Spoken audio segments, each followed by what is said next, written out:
आपने जादू देखा होगा, पानी में आग लगे, देखा ना, पानी में आग लगी जैसे, तो वहां पे वो जादू वादू नहीं दिखाते हैं, है ना, वो क्या करते हैं। हेलो डियर स्टूडेंट्स, मैं आप सभी का इस चैनल पर स्वागत करता हूं। आज मैं केमिस्ट्री सेक्शन में टर्म फर्स्ट के थर्ड चैप्टर यानी के मेटल एंड नॉन मेटल के वन शॉट के बारे में बात करूंगा। यहां पर हम सारे के सारे कॉन्सेप्ट को तोड़ देंगे, फोड़ देंगे और मोड़ देंगे। इसी के साथ यदि आपको मैथ्स का, साइंस का, एमसीक्यू का, सैंपल पेपर का वीडियो सॉल्यूशन चाहिए तो डिस्क्रिप्शन में लिंक दिया हुआ है, वहां पे आपको सारी की सारी प्लेलिस्ट मिल जाएगी जो कि आपको बिल्कुल और बिल्कुल फ्री ऑफ कॉस्ट है। एक सरप्राइज और देना चाहता हूं इसी के साथ, यदि आपको इस चैप्टर की या आपको एमसीक्यू की पीडीएफ चाहिए या आपको पीवाईक्यू वीडियो सॉल्यूशन चाहिए तो आप हमारी टीम से कोऑर्डिनेट कर सकते हैं 9658885588 पर।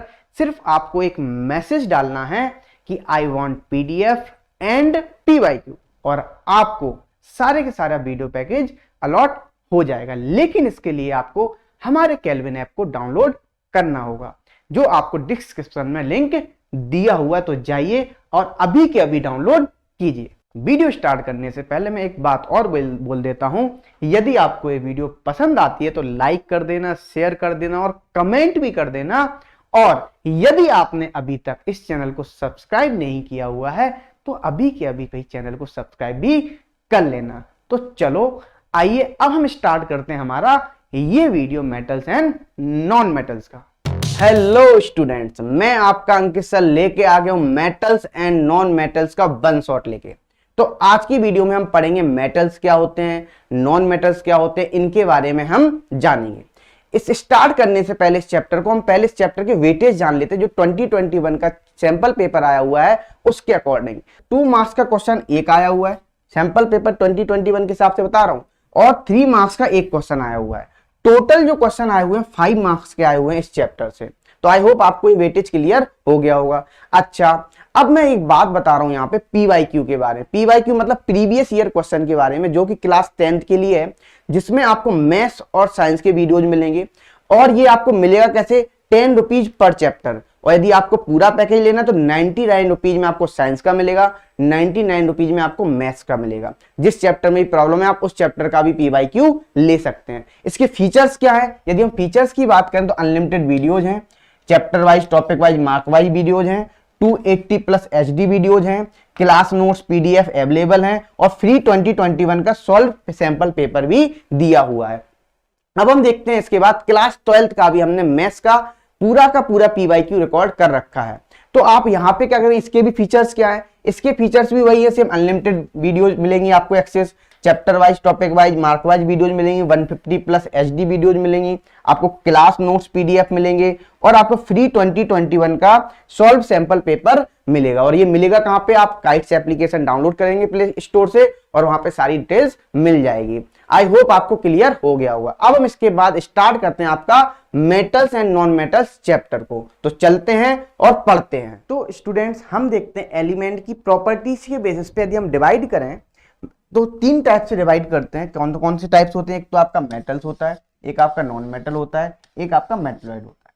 तो हम बात करेंगे एक एक करके, सारी चीजों को पढ़ेंगे। जैसे इन जनरल में इंट्रोडक्शन दूं आपको, तो मेटल्स क्या होती हैं, मेटल्स आपकी क्या प्रॉपर्टी शो करती हैं, वो करती डक्टिलिटी, डक्टाइल, है ना, मेटल्स आर डक्टाइल, सोनोरस, है ना, इस तरीके की प्रॉपर्टियों को ये शो करता है ना, मेलिएबिलिटी, है ना, ये प्रॉपर्टीज को शो करता है।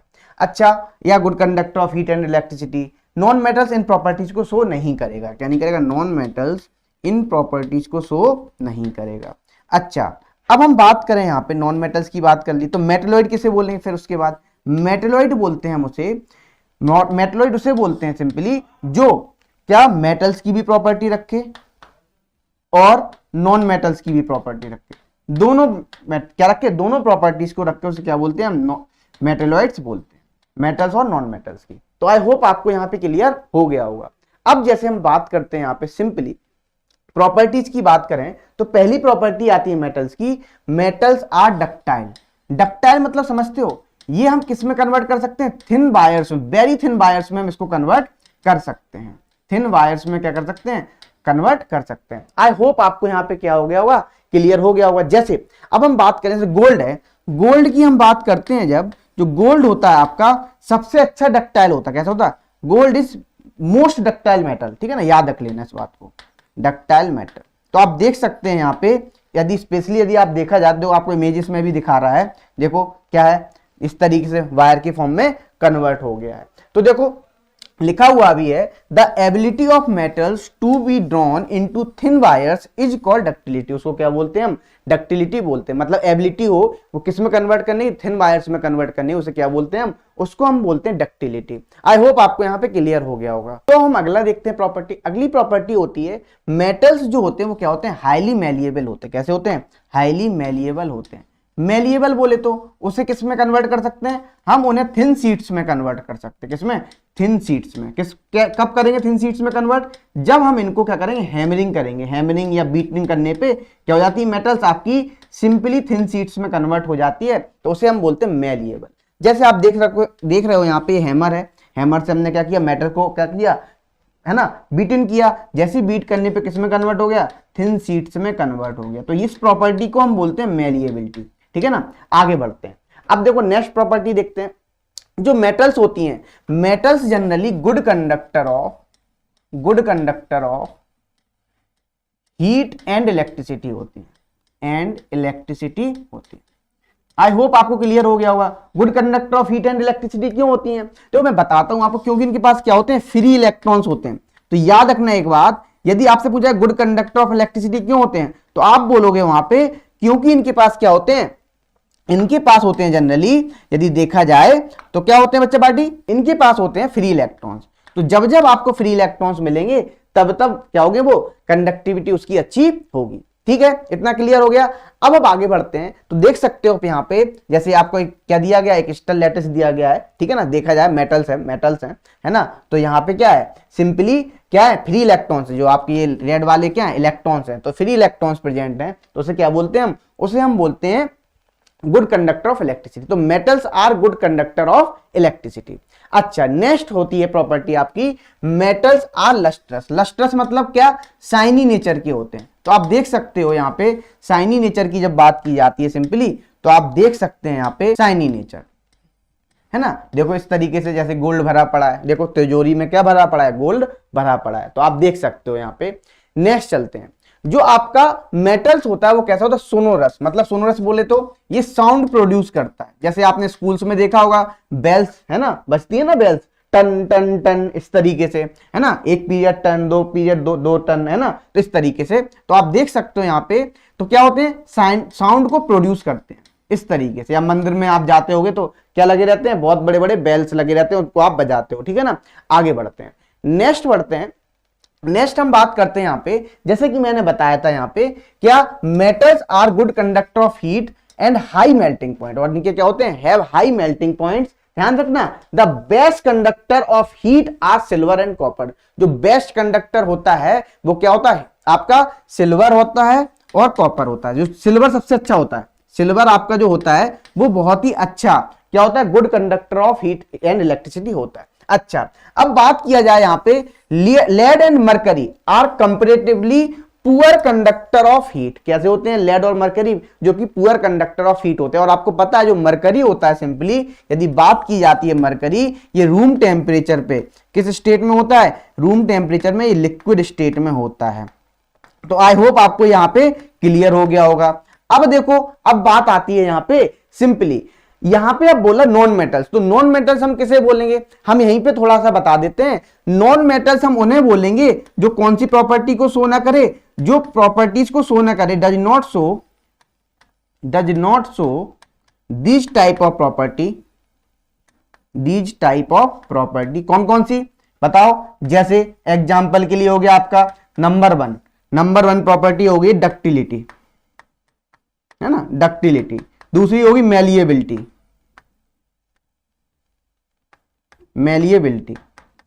है ना। तीसरी हो गई आपकी कौन सी property? Good conductor of heat and electricity. मतलब ये कैसे होते? पुअर कंडक्टर होते हैं जनरली। कैसे होते? Poor conductor of heat and electricity. तो याद रखना, है ना, ये गुड कंडक्टर ना होते कैसे होते? Poor conductor of heat and electricity. याद रखना यहाँ पे।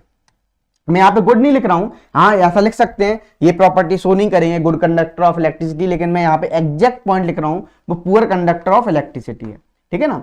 तो ये कैसे होते हैं, poor conductor of electricity. I hope आपको यहाँ पे क्लियर हो गया होगा। जैसे यहाँ पे लिखा हुआ है, यदि आप देखो नॉन मेटल्स में आइदर क्या होंगे, सॉलिड्स होंगे और गैसेस होंगे, लेकिन यहां पे एक्सेप्ट ब्रोमीन को छोड़ के, जो आपका ब्रोमीन होता है वो जनरली कैसा होता है, वो लिक्विड स्टेट में होता है। कैसा होता है, लिक्विड स्टेट में। तो आई होप आपको यहां पे क्लियर हो गया होगा। अच्छा नेक्स्ट बढ़ते हैं।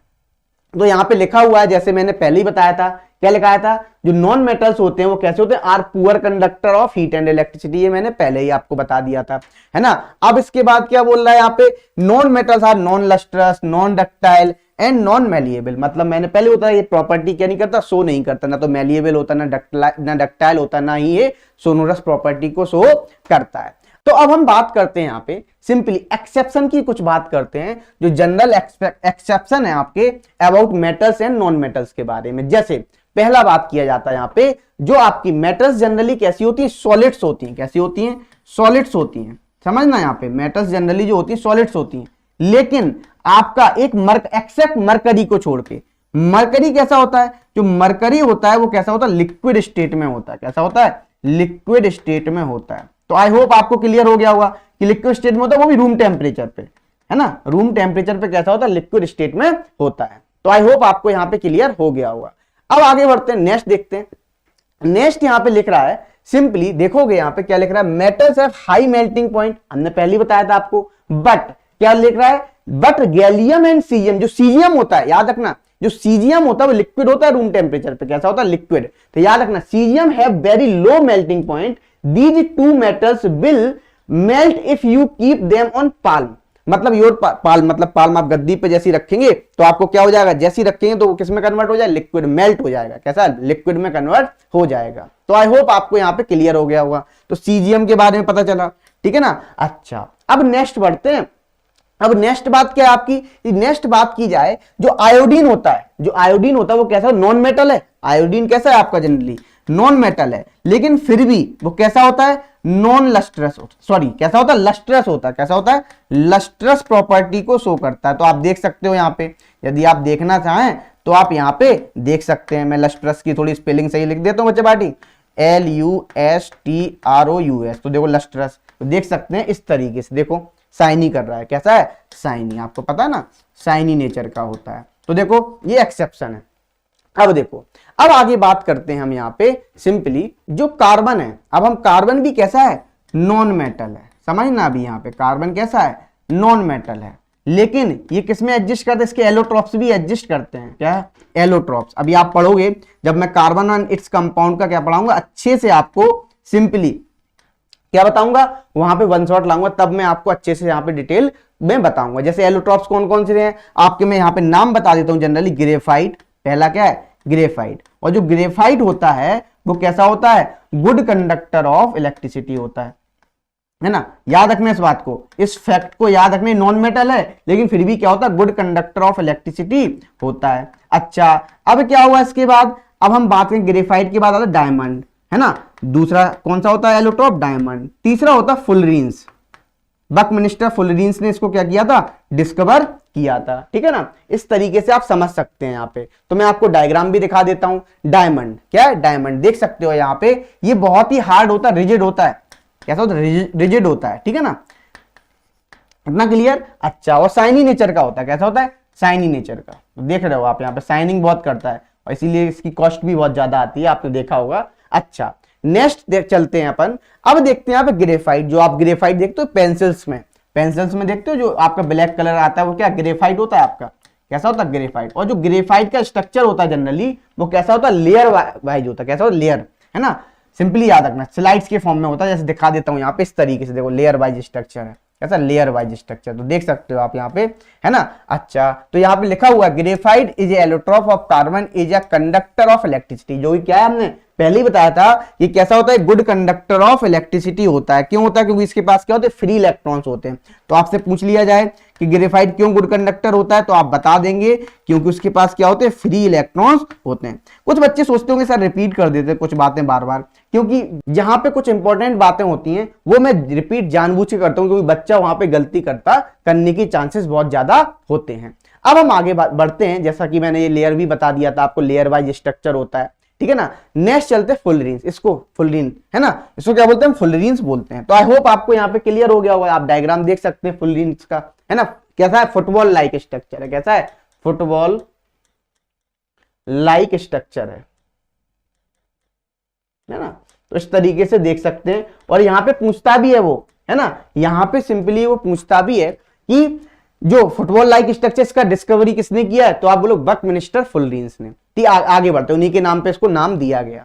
अब नेक्स्ट बढ़ते हैं, नेक्स्ट हम बात कर रहे हैं यहाँ पे जो अल्कली मेटल्स होते हैं। Alkali metals lithium, sodium are so soft that they can cut with a knife, मतलब नाइफ से, सिंपली आपने नाइफ लिया है ना, नाइफ से आप क्या कर लेंगे, इसको कट कर लेंगे, इस तरीके से नाइफ है ये, है ना, और आप सोडियम मेटल लाएंगे तो क्या हो जाएगा, कट हो जाएगा आसानी से। देख सकते हो आप यहाँ पे, देखो ये आपके क्या है, रॉड्स हैं दो, ठीक है ना, इसको तो आसानी से कट कर लिया। और एक बात और ध्यान रखना, इनको हम केरोसिन में रखते हैं, किसमें रखते हैं, केरोसिन, समझते हो, मिट्टी का तेल, है ना, हिंदी में क्या बोलते हैं, मिट्टी का तेल रखते हैं, उसमें इसको रखते हैं, है ना, क्योंकि ये एयर से, यदि आपने मान लो इसको केरोसिन में नहीं रखोगे, एयर में रख दिया, तो ये क्या हो जाएगा, बहुत ही क्या रिएक्शन कर लेगा एयर के साथ, और एक्सोथर्मिक रिएक्शन हो जाएगी, है ना। तो देख सकते हो आप यहाँ पे, जो आपका ये होते हैं जनरली कैसे होते हैं, सॉफ्ट नेचर के होते हैं। आपको पता अल्कली मेटल्स क्यों बोलते हैं, क्योंकि अल्कली इसलिए बोलते हैं क्योंकि किसमें हो जाए, ये डिजोल्व हो जाते हैं वाटर में, किसमें, डिजोल्व हो जाते हैं वाटर में, इसीलिए, ठीक है ना। अच्छा, अब देखो जैसे देख सकते हैं आप यहाँ पे सिंपली लिखा हुआ है, alkali metals have low densities and low melting point. क्या होती है, लो डेंसिटी होती है और लो मेल्टिंग पॉइंट होते हैं। आई होप आपको यहाँ पे क्लियर हो गया होगा, ठीक है। अच्छा, अब ये बात किसकी कर रहा है, सिंपली देख लेते हैं यहाँ पे, यदि आपने what happens when metals are burned in air, यदि हम मेटल को बर्न करेंगे एयर में तब क्या होगा, तब देखते हैं यहाँ पे क्या होता है। जब जनरली मेटल्स क्या होती हैं, यदि ऑक्सीजन से रिएक्शन करती हैं तो क्या बनाती है, मेटल ऑक्साइड बना लेती हैं। तो आई होप आपको यहाँ पे क्लियर हो गया होगा। जैसे आपको मैं बताता हूं मैग्नीशियम का, यदि आपको याद हो, हमने ये बहुत अच्छा एग्जांपल पढ़ा था केमिकल रिएक्शन एंड इक्वेशन में, जब आप क्या मैग्नीशियम की रिएक्शन किससे कराते हैं, ऑक्सीजन से कराते हैं, तो क्या मिलता है आपको मिलता है मैग्नीशियम ऑक्साइड। तो याद रखना, जितनी भी ऑल मेटल्स है ना, combined with oxygen to form oxide, ठीक है ना। अभी आप याद रखो, जब आप 11th 12th में आएंगे, 11th क्लास में आप पढ़ेंगे, है ना, अच्छे से, जब आपको कुछ चीजें नए टर्म्स पता लगेंगे। अभी तो मैं यहाँ पे सिर्फ जनरली आप याद रखो कि मैग्नीशियम ऑक्साइड ही बनता है या मेटल ऑक्साइड ही बनता है। अच्छा, अब हम बात कर लेते हैं यहाँ पे, जैसे देखो एग्जांपल लिया है, लिखा हुआ है यहाँ पे, मेटल की रिएक्शन ऑक्सीजन से की तो मेटल ऑक्साइड बना।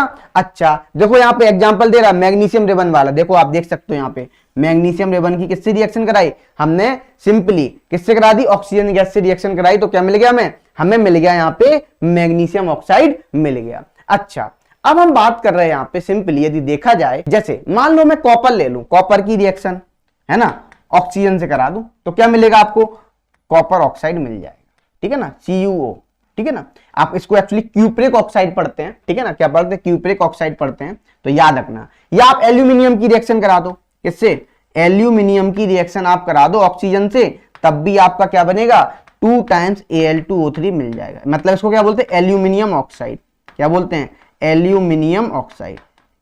तो आई होप आपको यहाँ पे क्लियर हो गया होगा एल्यूमिनियम ऑक्साइड किसे बोलेंगे, ठीक है ना। अच्छा, अब आगे बढ़ते हैं, यहाँ पे जो मेटल ऑक्साइड होती है जनरली वो कैसी होती हैं, बेसिक नेचर की होती हैं। बेसिक नेचर बोले तो किसे बोलेंगे, बेसिक नेचर हम बोलते हैं सिंपली, आपको पता हो कि रेड लिटमस पेपर को वो किसमें कन्वर्ट कर लेते हैं, यदि आपने पढ़ा होगा अच्छे से, मैंने आपको एसिड बेस सॉल्ट पढ़ाया था 1 शॉट, वहां पे मैंने बताया था, ये वहां पे मैंने रिएक्शन भी कराई थी, यदि आपको याद हो। तो देखो, जब रेड लिटमस पेपर को वो किसमें कन्वर्ट कर देगा, ब्लू लिटमस पेपर में कन्वर्ट कर लेगा, तो इसको क्या बोलते हैं हम, इसमें हम इसको बोलते हैं हम सिंपली बेसिक नेचर। क्या हो जाएगा फिर, वो बेसिक नेचर का हो जाएगा। तो आई होप आपको यहाँ पे क्लियर हो गया होगा, ठीक है। अच्छा, अब हम बात करते हैं यहाँ पे सिंपली अगला क्या होता है, सिंपली यदि हम बात करें मेटल ऑक्साइड है, जैसे कोई भी है, हर मेटल ऑक्साइड, ऐसा कोई जरूरी नहीं है कि सारे के सारे मेटल ऑक्साइड आपके डिजोल्व हो जाएंगे वाटर में, किसमें, डिजोल्व हो जाए वाटर में, ऐसा कोई जरूरी नहीं है।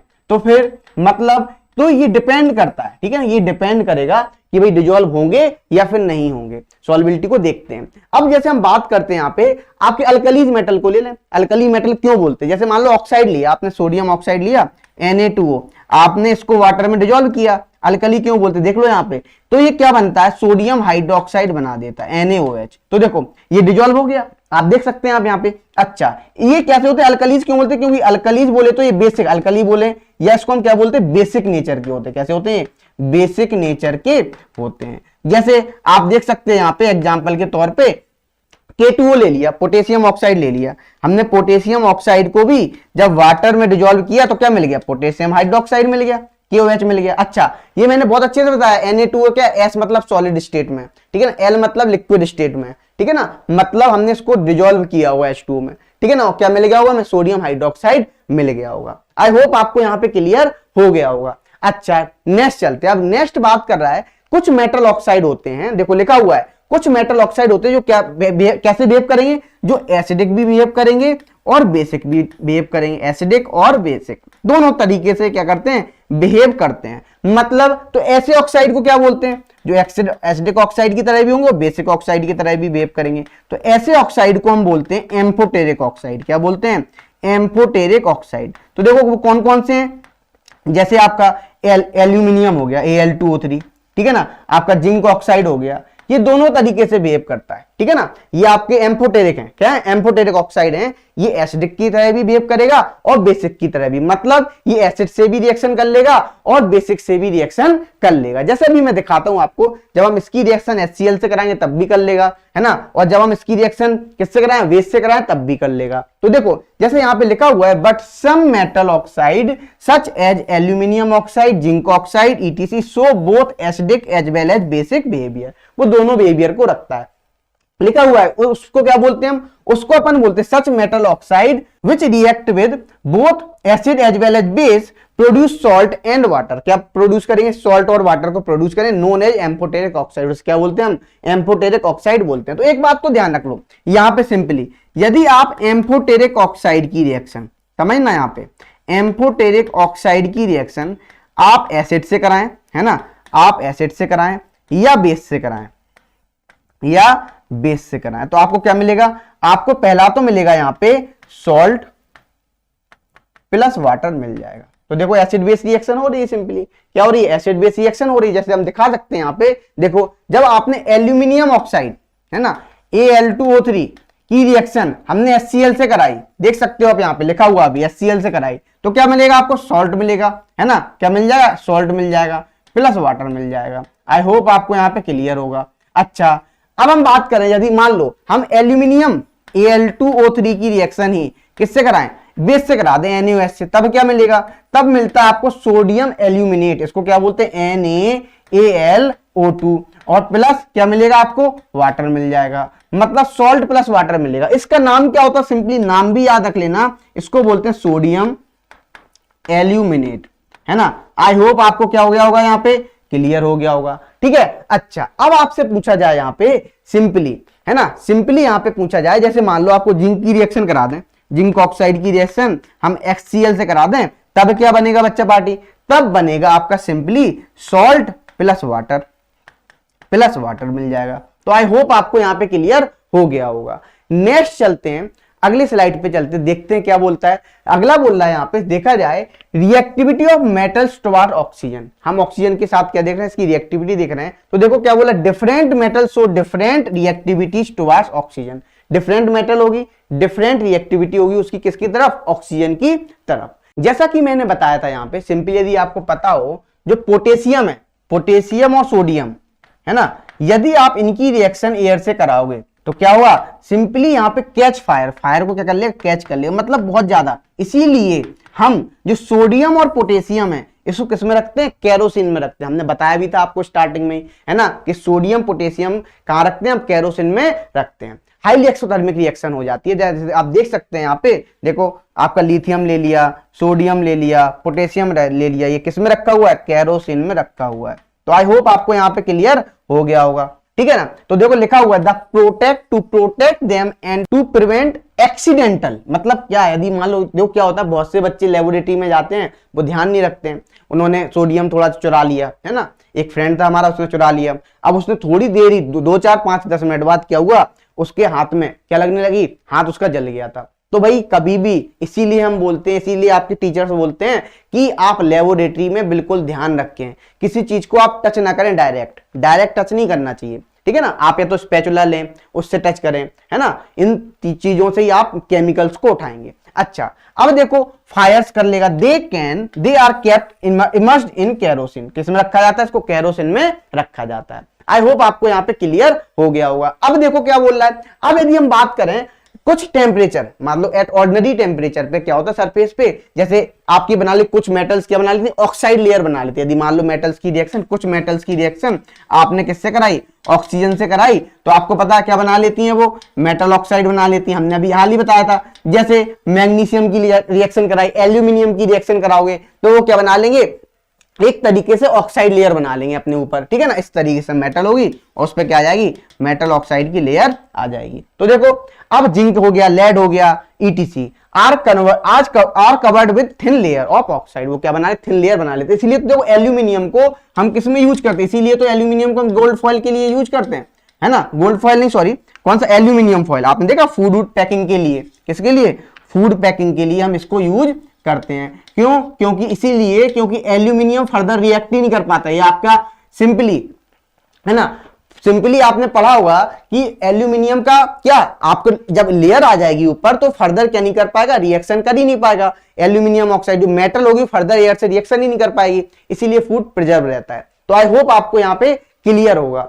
अब हम बात कर लेते हैं यहाँ पे सिंपली, देखो यहाँ पे क्या लिखा हुआ है, the protective oxide layer prevents the metal from further oxidation. जैसा कि मैंने बताया था फर्दर ऑक्सीडेशन नहीं हो पाता है, इसीलिए याद रखना आपका ये क्वेश्चन बहुत बार किसमें आया, प्रीवियस ईयर क्वेश्चन में आया है, बहुत बार पूछा गया है, यदि आप देखेंगे तो बहुत बार ये पूछा गया है। अच्छा, अब हम बात कर रहे हैं यहाँ पे सिंपली जो मेटल जनरली होती हैं, यदि हम बात करें जो सिल्वर और जो गोल्ड होती हैं, मान लो आपकी, चलो सारी मेटल्स ऐसा थोड़ी ना कि एयर से रिएक्टिव ही ऑक्सीजन के साथ रिएक्ट ही करेंगी, ऐसा नहीं होता ना, सारी की सारी ऑक्सीजन के साथ रिएक्ट करेंगी। जो आपका सिल्वर होता है और गोल्ड होता है ये रिएक्शन नहीं करती किसके साथ, एयर के साथ, याद रख लेना। इवन एट हाई टेम्परेचर, आप हाई टेम्परेचर भी कर दो तब भी किससे, ऑक्सीजन से रिएक्ट नहीं करेंगी। आई होप आपको यहाँ पे क्लियर हो गया होगा। अच्छा, अब हम बात कर रहे हैं यहाँ पे सिंपली, देखो अब हम क्या कर रहे हैं, reactivity of metals towards water. देखो यदि हम पोटेशियम की रिएक्शन वाटर से करा रहे हैं, याद रखना H2O, तो क्या मिल रहा है, पोटेशियम हाइड्रोक्साइड मिल रहा है प्लस H2, हीट एनर्जी निकल रही है। आपको पता है जब जब हीट एनर्जी निकलती है तब तब रिएक्शन कैसी होती है, एक्सोथर्मिक होती है। इतना आपको क्लियर हो गया, एक्सोथर्मिक मींस हीट का निकलना, ठीक है ना, जब जब एनर्जी निकले उसे एक्सोथर्मिक रिएक्शन बोलेंगे। मतलब ये दोनों ही रिएक्शन कैसी हैं आपकी, एक्सोथर्मिक है। मतलब Na की रिएक्शन भी जब आप H2O से करा रहे हो तो क्या मिल रहा है, sodium hydroxide plus hydrogen gas evolve हो रही है। अब एक बात तो आपको क्लियर होगी यहाँ पे, मैं सिंपली, आपने एक जादू देखा होगा, पानी में आग लगी, देखा है ना, पानी में आग लगी जैसे, तो वहां पे वो जादू वादू नहीं दिखाते हैं, है ना, वो क्या करते हैं, सिंपली सोडियम मेटल को डाल देते हैं। मींस वो इतनी ज्यादा क्या होती है, इतनी ज्यादा एक्सोथर्मिक रिएक्शन होती है कि क्या होने लगता है, कैच फायर को कैच कर लेती है। तो याद रखना वो जादू नहीं होता है, सिंपली सोडियम मेटल आप डाल देते हैं। अच्छा, अब देखो, अब हम बात करें यहां पे simply, potassium and sodium react violently with cold water, बहुत तेजी से कोल्ड वाटर से क्या करेगा, ये रिएक्ट करेगा। अच्छा, अब हम बात कर रहे हैं यहां पे सिंपली, बात की जाए जैसे कैल्शियम है, अब ये क्वेश्चन आया था बोर्ड में, सोडियम तो कैच फायर कर लेता है, लेकिन आप क्या करते हैं, जैसे आप कैल्शियम को लेते हैं तब ये फायर को कैच नहीं करता। क्यों, ये भी आपकी एक्सोथर्मिक रिएक्शन है, लेकिन इतनी ज्यादा आपकी एक्सोथर्मिक रिएक्शन नहीं होती है जिससे वो क्या कर सके, ये आपकी क्या कर सके, कैच फायर कर सके। तो आई होप आपको यहां पे क्लियर हो गया होगा, है ना, कैच फायर कर सके। तो देख सकते हैं आप यहाँ पे, जब आप कैल्शियम की रिएक्शन वाटर से कराई तो कैल्शियम हाइड्रोक्साइड प्लस H2 मिल गया, हाइड्रोजन गैस का क्या हो रहा है, इवॉल्व हो रहा है। तो अब हम यहाँ पे रिएक्शन देख लेते हैं। जैसे मान लो आपने कैल्शियम लिया, है ना, कैल्शियम सॉलिड है, जब आपने जैसे इसको वाटर में डिजोल्व किया H2O में, तो देखो क्या मिला आपको मिल गया कैल्शियम हाइड्रोक्साइड, है ना, प्लस H2 गैस, ये गैस इवॉल्व होगी।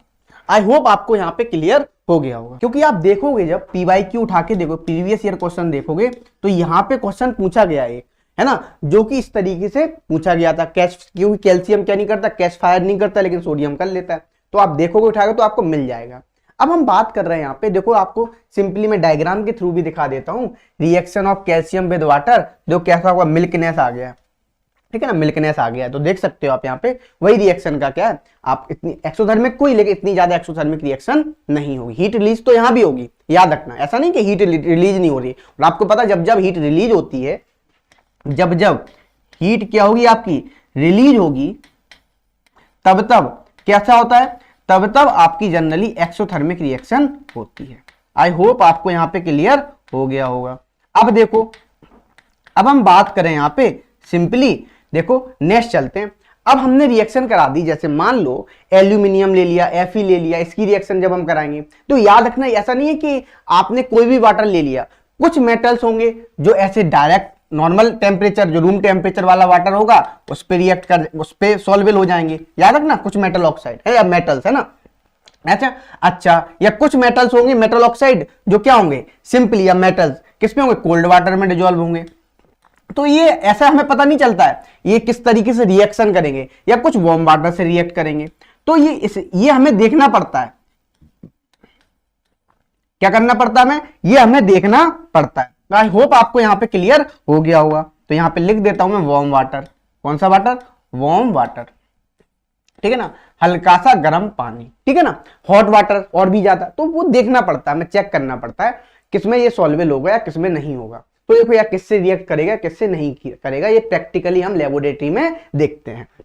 लिखा हुआ है यहाँ पे, जैसे aluminium and iron and zinc do not react either with cold और हॉट वाटर। देखो जैसा कि मैंने बताया था, ऐसा नहीं कि हर किसी से रिएक्ट कर लेगा, नहीं करेगा, रिएक्ट नहीं किया, but they react with steam to form the metal oxide. Steam मतलब समझते हो, वाटर वेपर, है ना। जो स्टीम होती है उसे क्या बोलते हैं, वाटर वेपर बोलते हैं, वाटर वेपर।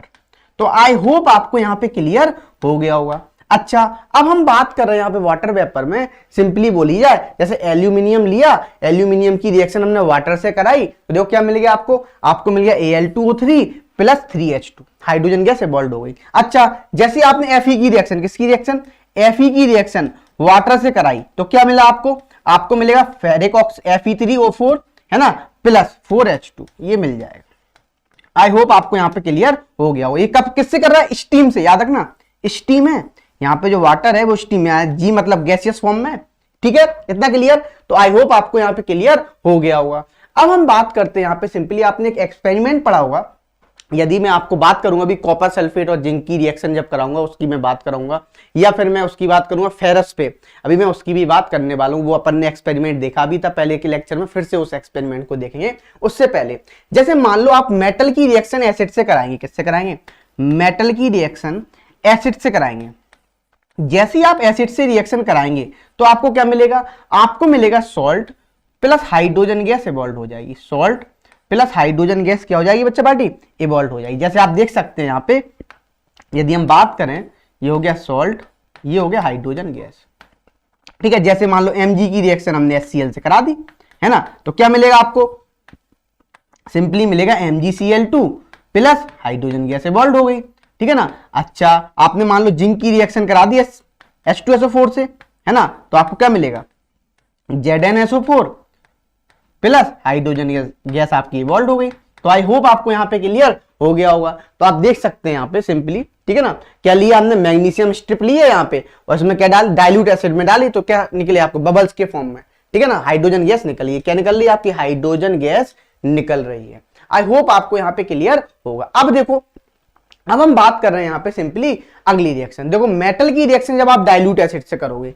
तो क्या मिल रहा है, साल्ट प्लस हाइड्रोजन मिल रहा है। अभी हाल में देखो कितने सारे एग्जांपल लिए थे, Mg का लिया था, है ना, और एग्जांपल लिखे हुए, जैसे मान लो Mg की रिएक्शन HCl से करा दी, MgCl2 प्लस H2 मिला, है ना। एल्यूमिनियम की रिएक्शन आपने HCl से करा दी तो AlCl3 प्लस H2 मिला, ठीक है ना। Fe की रिएक्शन HCl से करा दी तो FeCl2 प्लस H2 मिला, ठीक है ना। आपने जिंक की रिएक्शन कराई तो क्या मिला, ZnCl2 प्लस H2। तो आप देख सकते हैं, ये मैंने पहले ही बताया आपको, किसी भी आप मेटल की रिएक्शन, है ना, किससे कराएंगे, आप एसिड से कराएंगे, डाइल्यूट एसिड से कराएंगे, तो हमेशा आपको क्या मिलेगा, सॉल्ट मिलेगा प्लस हाइड्रोजन गैस आपकी इवॉल्व हो जाएगी। आई होप आपको यहाँ पे क्लियर हो गया होगा। सॉल्ट मतलब यहाँ पे किसका मिलेगा, जिंक क्लोराइड बोलेंगे, और प्लस हाइड्रोजन गैस, ठीक है ना, ZnCl2।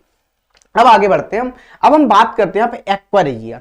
एक्वा रेजिया बोला जाए तो बहुत ही स्ट्रॉन्ग एसिड होता है, जो जिसमें क्या लेते हैं हम, सिंपली हम हाइड्रोक्लोरिक एसिड लेते हैं और आपका नाइट्रिक एसिड लेते हैं। तो देखो यहाँ पे वो भी किसमें, 3:1 में जो भी लेते हैं, जो कि 3:1 में लेते हैं। आप देख सकते हैं freshly prepared mixture of concentrated hydrochloric acid, याद रखना, and concentrated nitric acid in the ratio of 3:1, 3:1 में लेते हैं। देख सकते हैं आप एक्वा रेजिया इस टाइप से दिखता है, इस टाइप से एक्वा रेजिया दिखता है।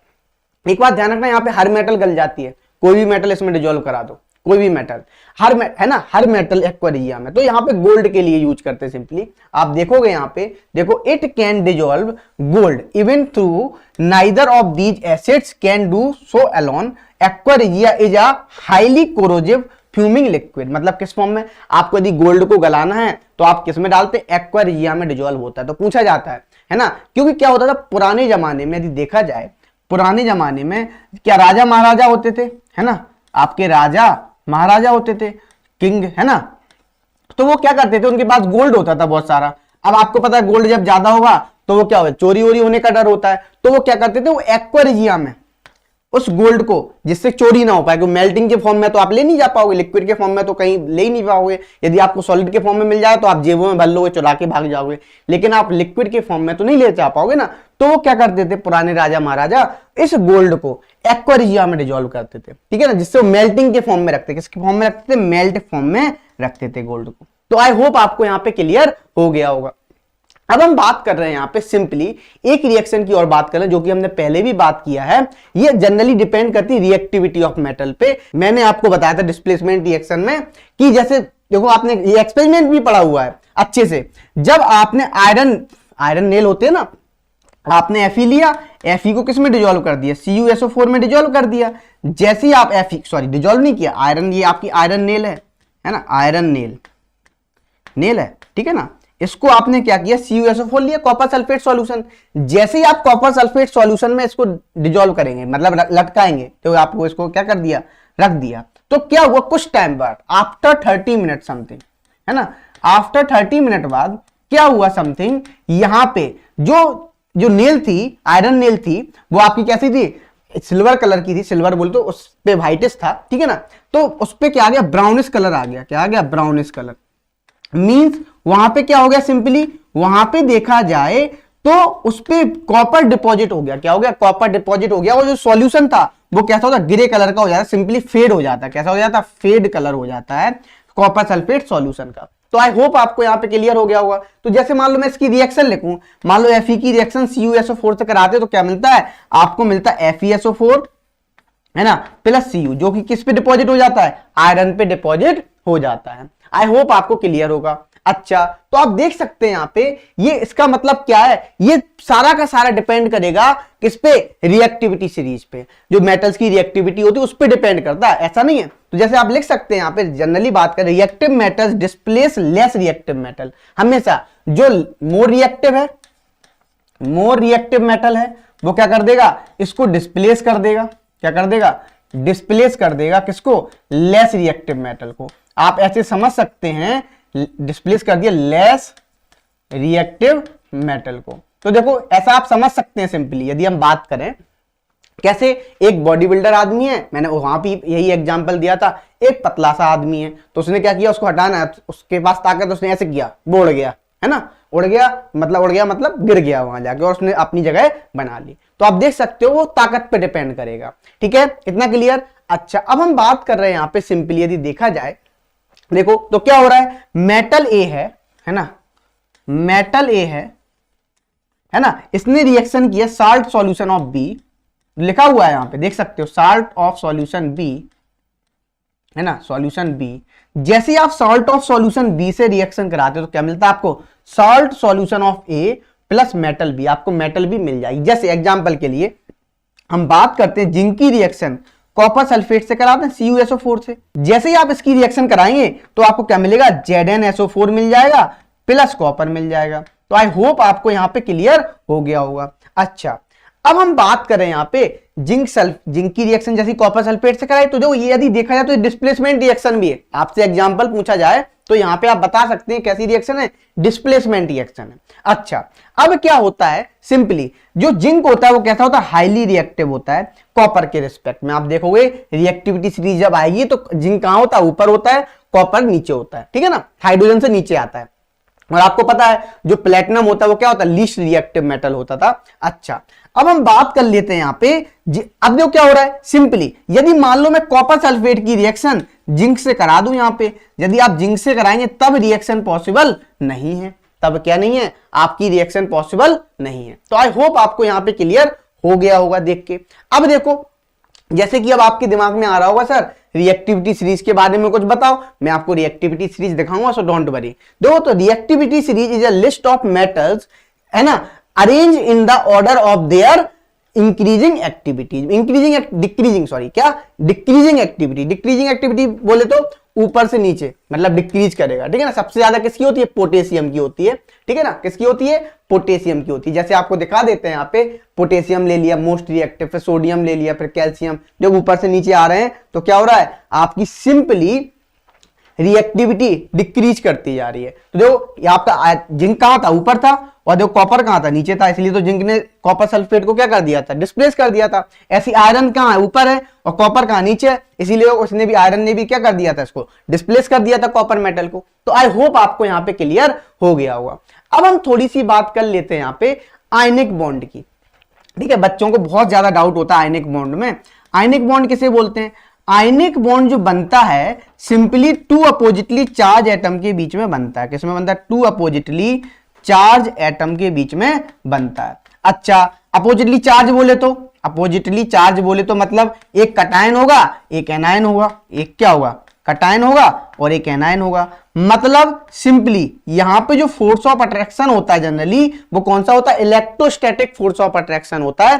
तो यहां पे दो अपोजिटली चार्ज एटम के बीच में क्या बन रहा है, सिंपली आपका आयनिक बॉन्ड बन रहा है, ठीक है ना। इस कंपाउंड को बोलते हैं आयनिक कंपाउंड। क्या बोलेंगे, आयनिक कंपाउंड बोलेंगे। और ये किसके बीच में होता है, मेटल्स और नॉन मेटल्स के बीच में। क्या बनता है हमेशा, मेटल्स और नॉन मेटल्स के बीच में हमेशा क्या बनेगा, आपका आयनिक बॉन्ड बनेगा, आयनिक कंपाउंड बनेगा। जैसे आप NaCl, है ना, KCl, इस तरीके से आप समझ सकते हैं, ठीक है ना। NaCl, KCl आप समझ सकते हैं, इतना आपको क्लियर हो गया होगा। अब देखो, आयनिक कंपाउंड के बीच में जनरली कौन सा फोर्स ऑफ अट्रैक्शन होता है, इलेक्ट्रोस्टैटिक फोर्स ऑफ अट्रैक्शन होता है। ये हमेशा किसके बीच में लगता है, टू अपोजिटली चार्ज एटम के बीच में लगता है, चार्ज आयंस के बीच में लगता है। तो आई होप आपको यहाँ पे क्लियर हो गया होगा। एक बात मैं और बता रहा हूं यहाँ पे इंपॉर्टेंट, आप पढ़ते हो जनरली बुक्स में, क्या पढ़ते हो, ट्रांसफर ऑफ इलेक्ट्रॉन, ठीक है ना। यहाँ पे जो मेटल होती है वो क्या करता है, लॉस ऑफ इलेक्ट्रॉन करता है, और जो नॉन मेटल होती है वो क्या करता है, गेन ऑफ इलेक्ट्रॉन होता है। तो यहाँ पे ट्रांसफर ऑफ इलेक्ट्रॉन होता है, जिसकी वजह से, जिसको हम क्या बोलते हैं, आयनिक बॉन्ड बोलते हैं। आई होप आपको ये वीडियो क्लियर हो गया होगा।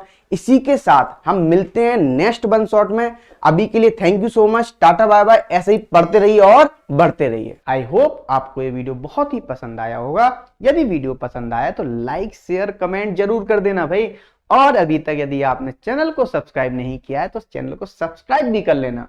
इसी के साथ मैं आपको एक बात फिर से याद दिला देता हूं, और यदि आपको यहां पर MCQ की PDF और PYQ चाहिए तो आप हमारी टीम को कोऑर्डिनेट कर सकते हैं 9658885888 पर। सिर्फ आपको वहां पर मैसेज डालना है I want PDF and PYQ, और इसी के साथ आपको अलॉट हो जाएंगे वो PYQ एंड PDFs। लेकिन वो तभी होंगे जब आप हमारे केल्विन ऐप को डाउनलोड कर लेंगे। उसकी भी लिंक आपको डिस्क्रिप्शन में दी हुई है, तो जाइए और अभी के अभी आप डाउनलोड कीजिए और मजे लूटिए बिल्कुल फ्री ऑफ कॉस्ट में। तो इसी के साथ अब हम करते हैं इस वीडियो को यहीं पे समाप्त। मिलते हैं अपन इसी प्रकार की नेक्स्ट वीडियो में। जब तक के लिए आपको thank you so much and tata bye bye.